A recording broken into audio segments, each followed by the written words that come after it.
Hello students, अब हम question करने जा रहे हैं एक्सरसाइज 4.6 क्वेश्चन नंबर 15। देख लीजिए, बुक सबके पास होगी। अब क्वेश्चन नंबर 15 में स्टूडेंट देखो, आपको ए दिया हुआ है। पहले आपको क्या फाइंड करना है? A inverse. क्या फाइंड करना है? अब हम पहले ए इनवर्स निकालते हैं। देखो स्टूडेंट, सबको पता है ए इनवर्स का formula 1/a determinant into adjoint A. यही होता है। क्या होता है? 1/a determinant into adjoint A. ठीक है, तो स्टूडेंट पहले मैं क्या निकाल रहा हूँ? ए डिटर्मिनेंट। क्या निकाल रहा हूँ? ए डिटर्मिनेंट। तो ए डिटर्मिनेंट हम निकालते हैं वही 2 ब्रैकेट बंद किया -4 +4। ठीक है, फिर ये +3 हो गया, बंद किया -6 +4, फिर +5 बंद किया 3 -2। ठीक है, ये 2 ये 0 हो गया, ये -2 हो गया और ये 1 हो गया। तो ये हो गया -6 + 5 -1 which is not equal to 0। तो A is non singular matrix, और नॉन सिंगुलर मैट्रिक्स है तो सो इट्स इनवर्स एग्जिस्ट। ठीक है, इनवर्स एग्जिस्ट करता है। अब एडजॉइंट निकालते हैं तो a11 12 13, a21 22 23, a31 32 33। ठीक है, अब ये देखो a11 बंद किया 0 आ गया, a12 -2 माइनस है प्लस हो जाएगा 13 3 -2 कितना हो गया? 1 हो गया। ठीक है, 21 ये बन गया 6 -5 1 हो गया, लेकिन ऑड है माइनस आ गया। 22 हो गया -4 -5 -9 हो गया। 23 2 + 3 5, लेकिन ऑड है माइनस हो जाएगा। ठीक है, 31 12 - 10 कितना हो गया? 2। 32 -8 -15 -23, ऑड है प्लस हो गया। ये बन गया 4 + 9 कितना हो गया? 30। ठीक है, सारी वैल्यू निकल गई। अब ये देखो स्टूडेंट, वैल्यू निकल गई। अब एडजॉइंट निकाल देते हैं। ए डिटर्मिनेंट ध्यान रखना -1 है। ठीक है, अब एडजॉइंट ब्रैकेट 0 2 1 -1 -9 -5 2 23 30 ट्रांसपोज। ठीक है, इसका ट्रांसपोज कर देते हैं। तो ट्रांसपोज 0 2 1 -1 -9 5 2 23 30 ये आ गया। ये एडजॉइंट ए हो गया, और हमें निकालना है ए इनवर्स। तो 1/a डिटर्मिनेंट -1 0 2 1 -1 -9 -5 2 23 30। साइन चेंज कर देते हैं स्टूडेंट्स। तो 0 -2 -1 1 9 5 -2 -23 -30। ठीक है, ए इनवर्स आ गया। ठीक है स्टूडेंट्स, अब आगे देख लो। अब स्टूडेंट्स हमें क्या करना है? इक्वेशन दी हुई है, अब हमें इसी ए इनवर्स को क्या करना है? यूज करना है। क्या करना है? इनवर्स को यूज करना है और हमें सॉल्व करनी है। तो देखो स्टूडेंट, इक्वेशन दी है तो पहले तो ए लिख लेते हैं। ए कितना हो गया? 2 3 1 -3 2 1 5 -4 -2 ये हो गया। x क्या हो गया स्टूडेंट? x y z, और b की वैल्यू 11 -5 -3। ठीक है स्टूडेंट, अब क्या होता है? ax = b, x = a inverse b। अब देखो स्टूडेंट, ये a और ये a बिल्कुल सेम है, तो इसका मतलब हमने इनवर्स पहले से ही निकाला हुआ है। तो हम सीधा value x y z value क्या है? 0 -2 -1 1 9 5 -2 -23 -30, और b की वैल्यू 11 -5 -3। ठीक है, ये मिटा देते हैं स्टूडेंट। ये हो गया। अब सॉल्व करते हैं इधर, तो लिख लिया x y z। ठीक है स्टूडेंट, अब वही रो इनटू कॉलम, तो ये हो गया 0 -5 + 6, फिर कितना हो गया? -22 -45 + 69 कितना हो गया? -11 -25 + 33। ठीक है, 33 नहीं, सॉरी 39। अब स्टूडेंट ये देखो x y z तो ये हो गया 1 2 3। तो x की वैल्यू 1, y की वैल्यू 2, z की वैल्यू 3। आंसर। ठीक है स्टूडेंट्स, ये देख लो। ठीक है,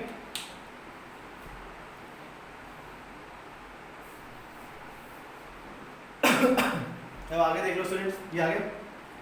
ठीक है, तो मतलब यही इनवर्स को यूज करना था इक्वेशन में और एक्स बाय जेड निकालना था। ठीक, ये देख लो। अब नेक्स्ट देख लो स्टूडेंट्स,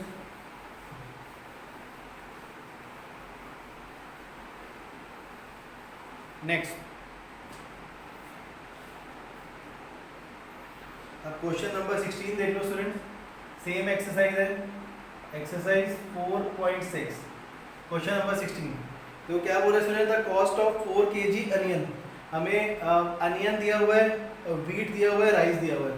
तो स्टूडेंट देखो पहले तो cost of 1 kg onion, 1 kg onion की कॉस्ट मान ली x।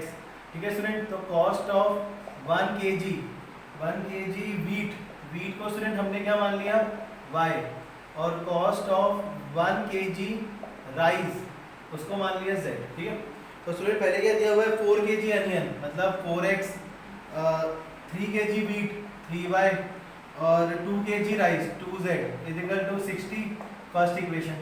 ठीक है स्टूडेंट, फिर नेक्स्ट क्या है 2 kg onion 2x, 4 kg wheat 4x और 6 kg राइस 6z, कॉस्ट कितनी है 90 रुपीज़, ये सेकंड इक्वेशन। उसके बाद स्टूडेंट 6x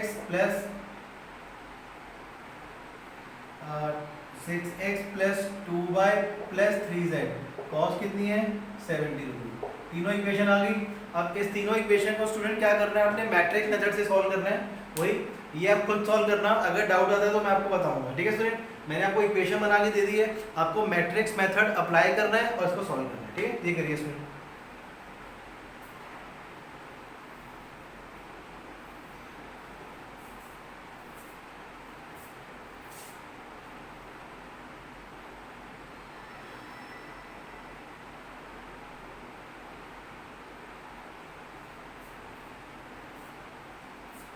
ठीक है, अब नेक्स्ट देखिए स्टूडेंट, इक्वेशन मैंने आपको बता दी है, सॉल्व खुद करना है स्टूडेंट, सॉल्व खुद कीजिए। अब देखो स्टूडेंट एक्सरसाइज 4.6 क्वेश्चन नंबर 1 कर रहे हैं। अब क्वेश्चन नंबर 1 में स्टूडेंट हमें ना कंसिस्टेंसी चेक करनी है। कंसिस्टेंसी हमें क्या करनी है, चेक करनी है। कंसिस्टेंसी का मतलब होता है कि आपको चेक करना है कि जो इक्वेशन है वो कंसिस्टेंट है या फिर इनकंसिस्टेंट है। ठीक है स्टूडेंट, तो ये देखिए फर्स्ट क्वेश्चन हम चेक करते हैं जरा कंसिस्टेंसी। क्वेश्चन नंबर 1 क्या दिया हुआ है, x plus 2y is equal to 2, और दूसरी इक्वेशन है student 2x plus 3y is equal to 3। ये फर्स्ट इक्वेशन, सेकेंड इक्वेशन। ठीक है स्टूडेंट, तो पहले तो इसमें a लिख लो, a कितना है स्टूडेंट 1 2 2 3, उसके बाद x लिख लिया xy, और b लिख लिया स्टूडेंट्स कितना 2 3 2 और 3। ठीक है स्टूडेंट, उसके बाद हम निकालेंगे a डिटर्मिनेंट। क्या निकालेंगे स्टूडेंट, a डिटर्मिनेंट निकालेंगे। ठीक है, इक्वेशन हमने लिख ली है, अब a डिटर्मिनेंट स्टूडेंट निकालते हैं। तो a डिटर्मिनेंट वही कितना हो जाएगा स्टूडेंट 3 माइनस 4 कितना हो गया -1, नॉट इक्वल टू 0। और मैंने स्टूडेंट बता रखा है जब नॉट इक्वल टू 0 होते हैं तो उसका मतलब a क्या है, नॉन सिंगुलर मैट्रिक्स। क्या है, नॉन सिंगुलर मैट्रिक्स। और जो नॉन सिंगुलर मैट्रिक्स होते हैं उनका इनवर्स क्या करता है, एग्जिस्ट करता है। इनवर्स एग्जिस्ट करता है, और जिसका इनवर्स एग्जिस्ट करेगा तो वहां लिख देंगे the given system of equation, the given system of equation is consistent. Consistent का मतलब होता है स्टूडेंट जिसकी वैल्यू हम फाइंड कर सकते हैं। क्या करते हैं, फाइंड कर सकते हैं। तो इसका मतलब जो पहली वाली इक्वेशन है गिवन सिस्टम ऑफ इक्वेशन वो क्या कंसिस्टेंट है। ठीक है स्टूडेंट, ये देख लो the given system equation consistent. तो ध्यान रखना स्टूडेंट, जब भी a डिटर्मिनेंट 0 के इक्वल नहीं आएगा इसका मतलब a जो है वो नॉन सिंगुलर मैट्रिक्स है, इनवर्स एग्जिस्ट करता है और क्या कंसिस्टेंट है। ठीक है, ये देख लो स्टूडेंट। ठीक है,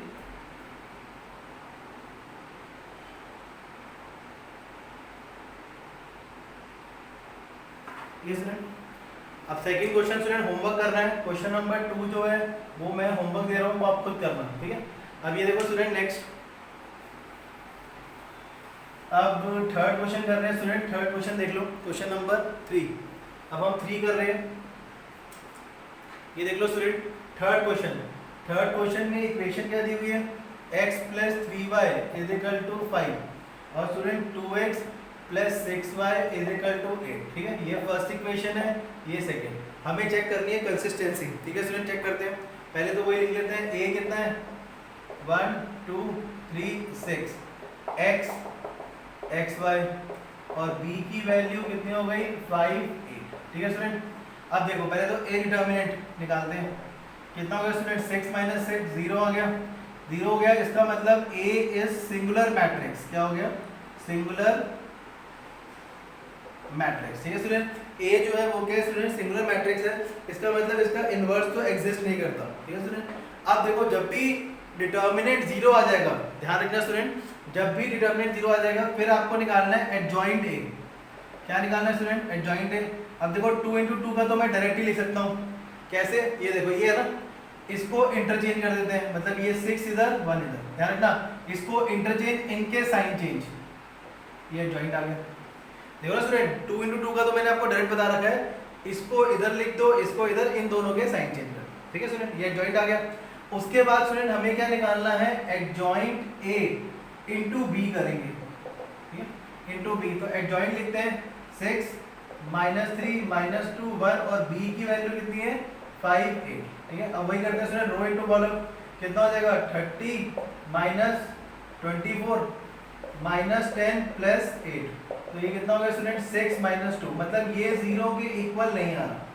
तो एक चीज ध्यान रखना स्टूडेंट्स, जैसे a डिटर्मिनेंट जो है वो हमारा कितना आ रहा है 0 आ रहा है। ठीक, a डिटर्मिनेंट जो है वो 0 आ रहा है और एडजॉइंट a इंटू b 0 नहीं आ रहा। तो इसका मतलब the solution of given system of equation, the solution of given system of equation does not exist, मतलब इनके solution exist नहीं करते, does not exist। वैसे तो inverse भी नहीं exist करता, बट हमें सिर्फ consistency चेक करनी है, तो मैंने क्या लिख दिया the solution of given system of equation does not exist, तो therefore it is inconsistent। क्या हो जाएगा ये inconsistent। ठीक है स्टूडेंट, तो ध्यान रखो, ये देख लो। ठीक है, तो ये क्या हो गया इट इज इनकंसिस्टेंट। ठीक है, क्योंकि इनके सॉल्यूशन एग्जिस्ट नहीं कर रहे, क्योंकि सिंगुलर मैट्रिक्स है। उसके बाद मैंने एडजॉइंट a टू b निकाला, वो 0 के इक्वल नहीं आ रहा। इसका मतलब इनके इक्वेशन के जो सॉल्यूशन है वो एग्जिस्ट नहीं करते, और ये given system of equation, given system of equation क्या है इनकंसिस्टेंट है। ठीक है स्टूडेंट, ये देख लो।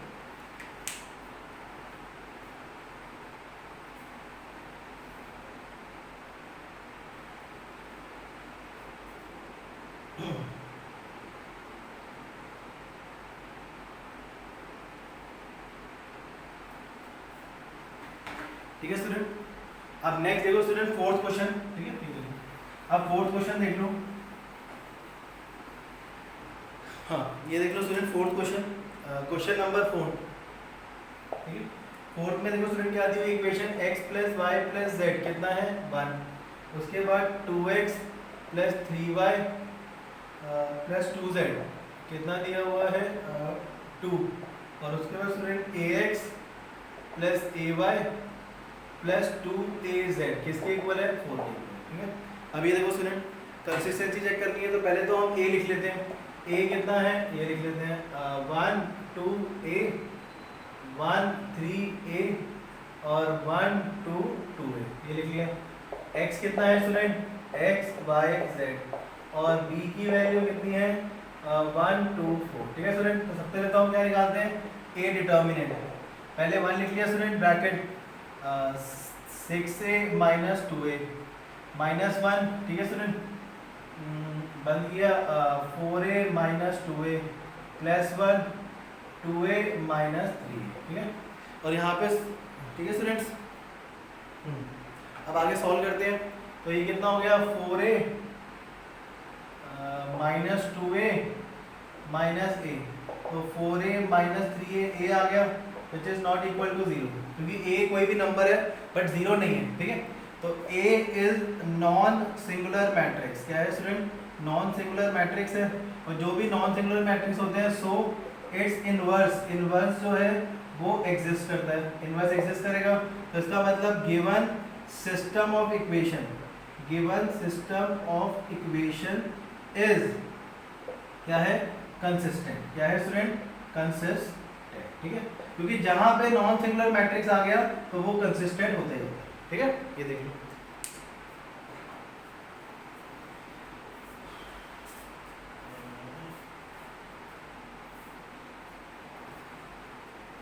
ठीक है स्टूडेंट्स,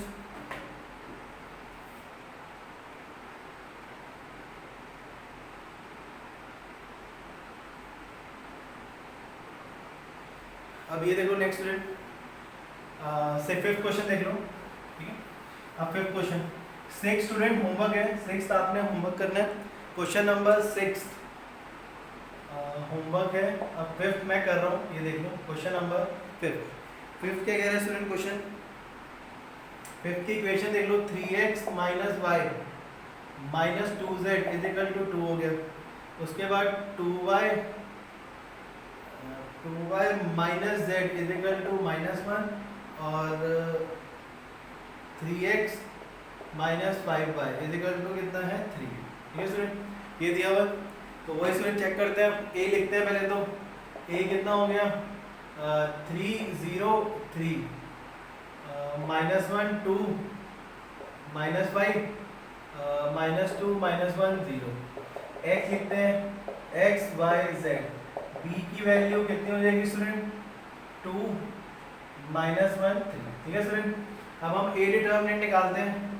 a डिटर्मिनेंट वही 3 ब्रैकेट कितना हो जाएगा स्टूडेंट 0 -5 +1 ब्रैकेट 0 +3 -2 ब्रैकेट 0 -6। ठीक है स्टूडेंट्स, -15 +3 +12, तो -15 +15 कितना हो गया स्टूडेंट 0 0 है, तो इसका मतलब ये क्या हो गया सिंगुलर मैट्रिक्स। क्या हो गया स्टूडेंट सिंगुलर मैट्रिक्स। ठीक है, उसके बाद मैंने आपको बताया था हम क्या निकालते हैं एडजॉइंट। ठीक है, अब ये देखो स्टूडेंट एडजॉइंट कैसे निकालेंगे, ए दिया हुआ है, ये तो सिंगुलर मैट्रिक्स हो गया। अब देखो तो सिंगुलर मैट्रिक्स है, ये देख लो स्टूडेंट, अब इसको मैं मिटा रहा हूँ क्योंकि मुझे एडजॉइंट निकालना है। तो अब हम एडजॉइंट निकालते हैं। एडजॉइंट स्टूडेंट वही a11 a12 a13 a21 a22 a23 a31 a32 और a3। ठीक है स्टूडेंट, अब a11 बंद कर दिया, कितना आ गया स्टूडेंट 0 -5 हो गया। a12 0 +3 हो गया, लेकिन ऑड है तो माइनस आ जाएगा। 13 बंद किया, 0 -6 -6 रहेगा। 21 ये बंद 0 -10 ऑड है प्लस हो गया।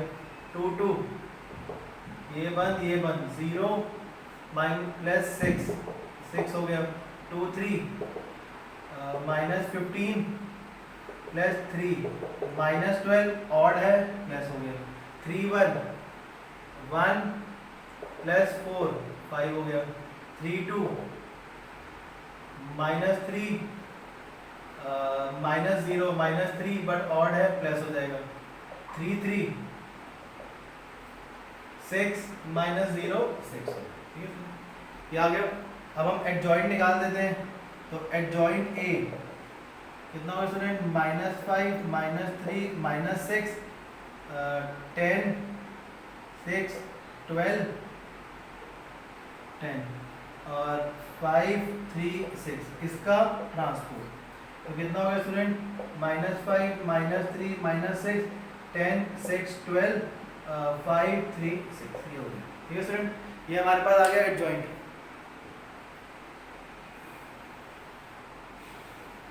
ठीक है स्टूडेंट, एडजॉइंट आ गया। अब हमें एडजॉइंट ए इंटू बी निकालना है। क्या निकालना है, एडजॉइंट, अब हमें फाइंड करना है student adjoint A into B. Adjoint कितना है -5 -3 -6 10 6 12 5 3 6। ठीक है स्टूडेंट, बी कितना है 2 -1 3। ठीक है, अब करते हैं स्टूडेंट मल्टीप्लाई, वही रो इंटू कॉलम, कितना हो गया -10 +15 -6 +9 -12 +18। अब सॉल्व करते हैं, -20 + 5 -5 -12 + 9 -3 -24 -6 0 के इक्वल नहीं है, ठीक है ना। a डिटर्मिनेंट 0 है but adjoint a into B 0 के इक्वल नहीं है, तो इसका मतलब the solution of the given system of equation does not exist. Given system of equation does not exist नहीं करता और exist ही नहीं करेगा, तो इसका मतलब the given system of equation is inconsistent. क्या होता है? inconsistent. ठीक है स्टूडेंट, ये देखो, ये हो गया, ठीक है, ये देख लो, ठीक है। एक्सरसाइज 4.6 स्टूडेंट खत्म हो गई है, ठीक है। अगर कोई भी डाउट होता है तो आप मुझसे पूछ सकते हो, ठीक है। तो ये देखो स्टूडेंट्स, ये तो हो गया होगा। अब ये देख लो, तो स्टूडेंट मैं आपको कंसिस्टेंसी की कंडीशन एक बार लिखवा देता हूँ। तो ये देखो स्टूडेंट, कंसिस्टेंसी में जैसे पेपर में अगर कंसिस्टेंसी चेक करने को आती है तो सबसे पहला होता है अगर ए डिटर्मिनेंट 0 के इक्वल नहीं है तो ए जो है वो क्या है? Non singular matrix. क्या है? नॉन सिंगुलर मैट्रिक्स, ठीक है। Non singular matrix A inverse exist करता है और इसको हम बोलते हैं कंसिस्टेंट। क्या बोलते हैं स्टूडेंट? कंसिस्टेंट, ठीक है। ये पहला पॉइंट। दूसरा स्टूडेंट, अगर ए डिटर्मिनेंट 0 है, ठीक है, तो ए हो जाता है सिंगुलर मैट्रिक्स। क्या हो जाता है? सिंगुलर मैट्रिक्स, ठीक है। उसके बाद स्टूडेंट आपने निकालना है एडजॉइंट ए इंटू बी, और अगर वो 0 के इक्वल नहीं आया, एडजॉइंट ए इंटू बी, तो इसका मतलब the solution does not exist. The solution does not exist, और इसको हम क्या बोलते हैं? इनकंसिस्टेंट। क्या बोलते हैं स्टूडेंट? इनकंसिस्टेंट, ठीक है। ये हो गया। अब थर्ड पॉइंट है, लेकिन ये स्टूडेंट कोर्स में है नहीं, बट फिर भी मैं लिखवा रहा हूँ। अगर ए डिटर्मिनेंट 0 आ गया तो ए क्या है? Singular matrix. क्या है? Singular matrix. और अगर एडजॉइंट ए इंटू बी भी 0 आ गया तो इसको हम क्या बोलते हैं? द सॉल्यूशन हैज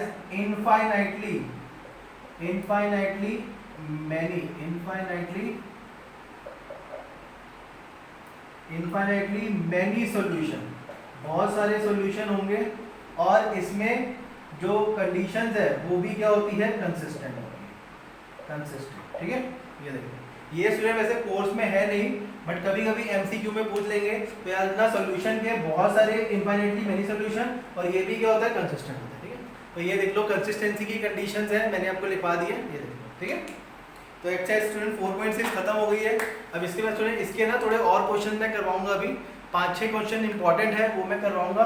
उसके बाद हम स्टार्ट करेंगे प्रॉपर्टीज ऑफ डिटर्मिनेंट, ठीक है स्टूडेंट्स। ये देखिए,